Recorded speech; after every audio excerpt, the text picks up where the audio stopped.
भगवान श्री अरहत परमेश्वर तीर्थंकर जिनेश्वर देव ने आत्मसिद्धि के लिए आत्म धर्म की व्याख्या की है। अंतरंग बहिरंग तपस्या के माध्यम से जीव स्वात्मा को कुंदन कर लेता है।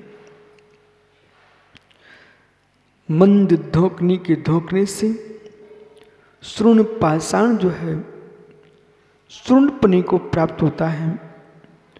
ऐसे जीव अंतरंग बहिरंग तपस्या के माध्यम से सुखी आत्मा को परमात्मा बना लेता है। तपस्या दिखावा नहीं है, तपस्या साधना है। दिखावे की भावना जिसके निहित है उसकी तपस्या राख है। कठिन साधना है। हाथी के खाने वाले दांतों को देखिए। हाथी जिन दांतों से अपना भोजन चबाता है वो दांत किसी को दिखते नहीं है, और जो दांत बाहर दिखते हैं उनसे हाथी कभी भोजन नहीं चबाता। ऐसे जो साधक साधना न्यून है, दिखावा बहुत ज्यादा है, ऐसा साधक मोक्ष मार्ग से दूर है। चाहे अंतरंग साधना हो चाहे बहिरंग साधना हो, प्रचार का लक्ष्य नहीं होना चाहिए। प्रचार का लक्ष्य तो आपको पकड़ना पड़ेगा कि साधना का उद्देश्य क्या है। जो अंतरंग बहिरंग आत्मा के शत्रु हैं वे बहिरंग शत्रु अधिक परेशान नहीं करते। अंतरंग शत्रु क्रोध मान माया लोभ, मान शत्रु के सद्भाव के बिना दिखावा किसी को आ नहीं सकता। स्वीकार करो, मान शत्रु के बिना, मान शत्रु को बिना, अहंकार के बिना किसी भी साधक के लिए, किसी भी श्रावक के लिए अपनी साधना का दिखावा का भाव नहीं आ सकता। उस साधना को दिखावा का भाव चल रहा है, स्वीकार करो। अनुभूति तुम्हारी साधना की कितनी है, वो अहंकार की कितनी है। संपूर्ण साधना का उग्र उग्र तप को मैंने किसे प्रदान कर दिया? ओ भाई शिवनी मुमुक्षु अध्यक्ष से, वर्तमान भूत दोनों से कह रहा हूं। ज्ञानी एक व्यक्ति ने कुआं खोदा, अपनी सिर पर टोकनी रख रख करके मेरे मित्र मिट्टी को बाहर फेंका, इतना पुरुषार्थ किया कि चट्टानों को भी तोड़ा, और तब पानी निकला। जब पानी निकला ना, उसने क्या किया? उस पानी को लेकर के अपने जूतों को धोने में लगा दिया। जैसे पानी निकले, आप देखना कई बार लोग हैंडपंप पे पानी निकालते हैं, लोटे में भर लेते, बाल्टी में लेते, तो डालते कहाँ पर? पैरों पर। डालते कहाँ? पैरों पर। अरे कंठ में डालता तो यार मित्र, हृदय कंठ दोनों तेरे शांत हो जाते। पर डाला कहाँ पर उसने? पैरों पर, जूतों पर डाला, चप्पलों पर डाला। काश जो पानी निकला था उसमें कुछ कलश में भर लेता। जो पानी निकला था उसको कलश में भर लेता। मित्र, सिवनी के पारसनाथ के भगवान के मस्तक पर डाल देता। इतना पुरुषार्थ किया, रस्सी से कुएं से रस्सी से खींच खींच के हाथों पर भट्ट पड़ गए और पानी कहाँ डाला? पैरों पर। ऐसे तपस्या करते करते गाल पिचक गए, तपस्या करते करते मित्र शरीर सूख गया, तपस्या करते करते मेरे मित्र घर द्वार छूट गया, लेकिन अंत में गिरे कहाँ? चुल्लू भर पानी को भी तुम नहीं बचा पाए, जो पुण्य का कमाया था उसको भी तुमने किया क्या? वर्षों वर्षों की तपस्या में लोगों की ख्याति में डुबो आपने निकाल दिया।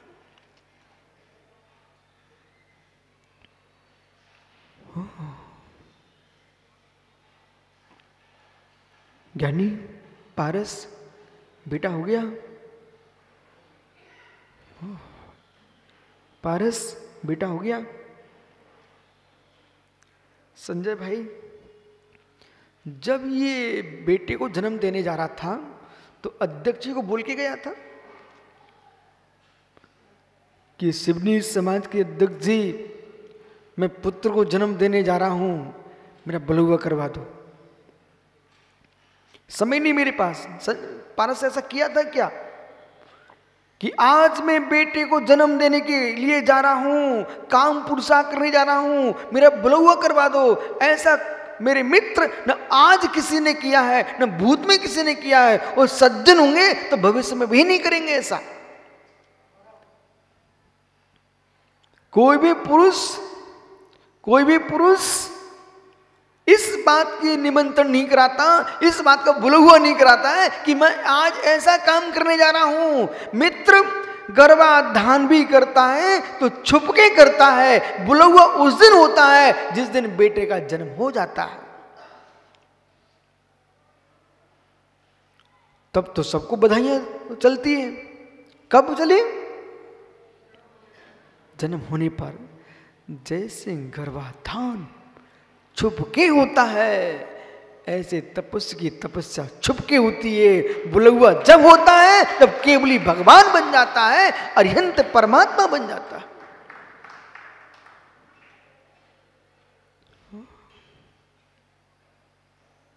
तपस्या चुटकू भर नहीं है, प्रचार ऐसा चलता है जैसे क्या हो जाए।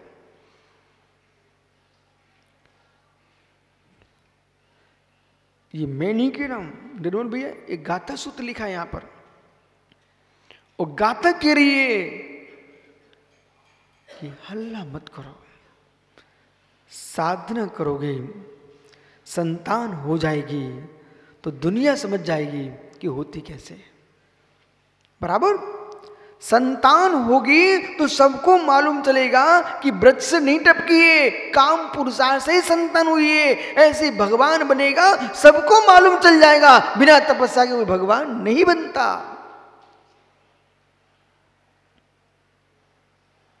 इसलिए इतिन सागर जी, महात्मा समर्थ सागर जी, जितना छुपा के जियोगे, जितना छुपा के जियोगे उतना गहरे में जाएगा।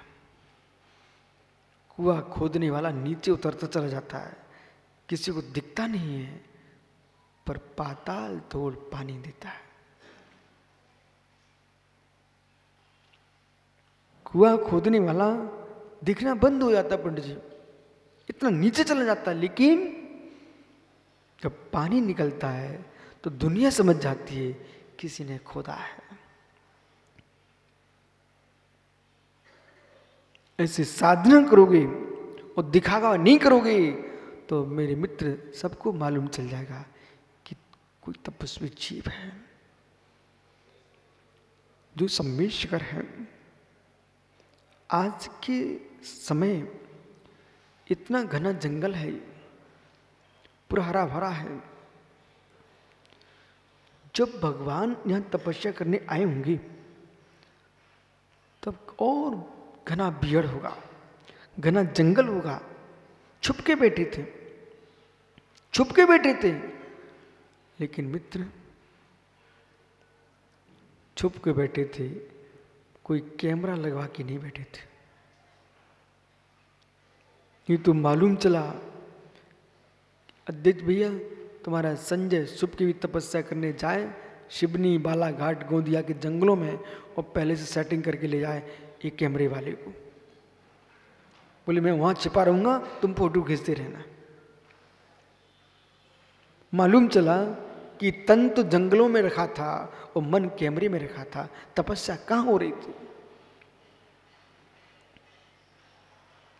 पर्वत की चट्टानों पर घूम रहे राकेश, पर्वत की चट्टानों पर घूम रहे, गुफाओं में घूम रहे हैं मित्र। फोटो तो ऐसे बाहर वायरल हो रहे हैं कि जैसे घोर तपस्या जंगल में कर रहा हो, पर बैठता उतनी समय तक जितने फोटो खींच जाए। बाहर तस्वीरें ऐसी जा रही है कि पूरे जंगल में घोर तपस्या कर रहे हो, लेकिन मेरे मित्र तपस्या क्षण मात्र भी नहीं हो रही थी। बोले क्यों? क्योंकि उतने समय बैठ रहे थे कि एक दिन में 50 जगह फोटो खिंचवाना थे। अब एक दिन में 50 जगह फोटो खिंचवाते हुए क्या तपस्या हो गई? जहां देखा सुंदर झाड़, जहां सुंदर वृक्ष, सुंदर चट्टान, वहीं बैठ के खींचो फोटो। मेरे मित्र, बाहर के लोग प्रभावित होंगे, अनुमोदना कर रहे तपस्वी की, और तपस्वी के पास मेरे मित्र स्वयं की अनुमोदना के लिए तपस्या का भाव ही नहीं है। इसलिए विशुद्ध सागर फोटोओं से प्रभावित नहीं होते। तस्वीर नहीं चाहिए, वास्तविक चर्या चाहिए।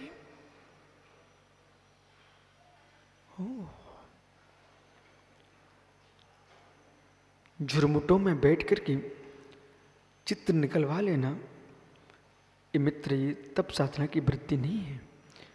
यहां जो गाता है, मुझे नहीं था मालूम आज ऐसे गाथा होगी। और ये गाथा आचार्यों ने लिखी है, उनको बहुत जरूरी दिखा। क्योंकि ऐसा मत समझना कि पंचम काल में ऐसा होता है। जो कसाय हैं वे पंचम कालिक नहीं है, कसाय त्रिकालिक हैं। एक ऐसे जीव ने तपस्या की, हरिवंश पुराण में लिखा है, यदि आप पुनः पढ़ाओ तो आपको तुरंत से याद आ जाएगा। हरिवंश पुराण में आया पंडित जी कि एक जीव ने ऐसी साधना की, आरका माता जी बन करके और छुप करके सुगंधित तेल लगाती थी। छुप करके सुगंधित तेल लगा करके वो लोक में प्रचार ही करती थी वो जीव कि मेरी तपस्या के प्रभाव से मेरे शरीर से सुगंध निकलती है। प्रशम सागर बराबर। वो जीव कौन था? वो जीव कौन था?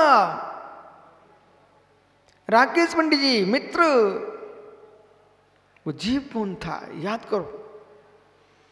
संजय सागर जी, अंकित, महात्मा जी, यतीन सागर जी, वो जीव कौन था? योग्य सागर जी, वो जीव कौन था? हैं? ओ मित्र, गुप्त रूप में छिप करके, गुप्त रूप में छिप करके सुगंधित तेल लगाया, बाहर में प्रचार क्या किया? प्रचार क्या किया? मैं इतनी तपस्या करती हूं कि मेरी तपस्या के प्रभाव से मेरे शरीर में सुगंध प्रकट हो गई है। ओह, लेकिन उसका फल क्या निकला? सुगंधा होने के बाद में क्या हुआ मालूम? मायाचारी की उसका परिणाम ही निकला। उसको जहां से निकल जाए कोई देखना पसंद नहीं करता था, वो दुर्गंधा हो गई। सुगंधा के नाम से प्रसिद्धि पाई, वो अगली पर्याय दुर्गंधा हो गई। इसलिए बेटा रजत, जितनी साधना कर सको उतनी ही कहना, और कहने की आवश्यकता नहीं है। मैं अपने कल्याण के लिए कर रहा हूं, कल्याण के लिए कर रहे हैं, तो मेरे मित्र चौराहे चौराहे पर पत्थर खड़े करने की आवश्यकता नहीं है। मैं अपने कल्याण के लिए कर रहा हूं, पोस्टर बैनर की आवश्यकता नहीं है। श्रावक ने प्रभाव न कि उसका विषय है, तुम्हारे मन में चल रहा है कि आज बैंड बजना चाहिए। आपके मन में चल रहा है आज बहुत बड़ा जुलूस होना चाहिए। आपके मन में चल रहा है कि सारे जगत में मेरी प्रसिद्धि होना चाहिए।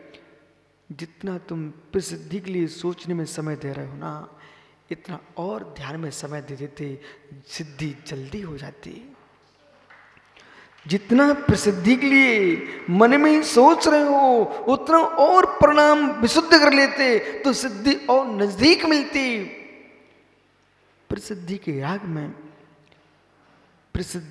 राग में खो गए, यशा कीर्ति का नामकरण का उदय नहीं है तो प्रसिद्धि तो नहीं मिली, लेकिन अपयश जरूर मिल गया। तो साधना का समय था, उसे और नष्ट कर दिया। अल्प साधना भी गुप्त रूप से करोगे तो फलित होगी। एक दाना भी, पंडित साहब त्योरी, एक दाना भी जमीन में गाड़ा है और सुरक्षित गड़ा हुआ है, वो भी तुमको फल देगा। 1000 दाने जमीन में गाड़ दिए, पर प्रतिदिन तुम खोद के देखते हो इसकी जड़ें कैसी हैं। जो पुरुष 1000 दाने लगाने के उपरांत भी प्रतिदिन देखता है इसकी जड़ें कैसी है, जो प्रतिदिन जड़ें खोद के देख रहा है, उस व्यक्ति के लिए वो वृक्ष फल कितना देगा। क्योंकि तुमने जड़ें रोज उखाड़ी है। जैसे जमीन में गड़ी जड़ें दिखती नहीं है, पर जड़ों के बल पर ही वृक्ष फल देता है। ऐसे सच्चा साधक जो होता है वो मेरे मित्र दिखावा नहीं करता है, अंदर छिपी साधना ही उसके लिए मित्र दिव्य धुनी का साधन भूत गंध कुटी और समूषण लगा देता है।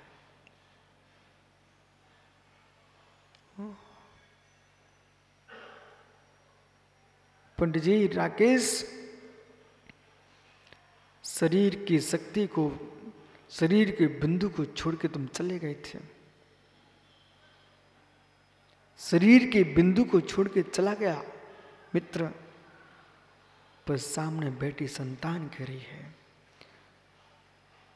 भावों की निर्मलता से, परिणामों के संस्कारों से युक्त होकर के काम पुरुषार्थ के काल में भी अपनी इच्छाओं को नहीं दबा पा रहा था, वासना सहन नहीं कर पाया, इसलिए काम पुरुषार्थ किया। लेकिन तब भी रणमुकार मंत्र चल रहा था। हाय हाय, एक कसाय मेरी कब शांत हो, ऐसा पश्चाताप चल रहा था। ऐसा पुरुष संतान के उद्देश्य से काम पुरुषार्थ भी करता है, उसके घर में संस्कारवान संतान होती है।